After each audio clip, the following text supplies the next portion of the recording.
আসসালামু আলাইকুম। আমার আজকের এই ভিডিওটা তো আপনারা দেখলেনই, একজন অসাধু ব্যবসায়ীকে নিয়ে।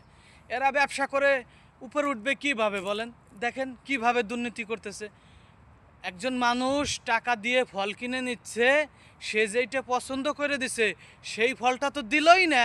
ওই দোকানদাররা আগের থেকে বাইছে নিঃশ্বাস যে ফলগুলো সেগুলো রাখছে নিচে, দেখেন ওই যে দুইটা টুপলা দেখা যাইতেছে, ওই জায়গাতে একটা টুপলা খরিদ্দারের দিল, কাস্টমারের দিল, আর কাস্টমার যে মালটা পছন্দ করে বাইছে দিছে সেই মালটা নিচে রাখিয়ে দিছে। এই ধরনের অসাধু ব্যবসায়ীদেরকে খুঁজে বের করে প্রশাসনের দৃষ্টি আকর্ষণ করতেছি।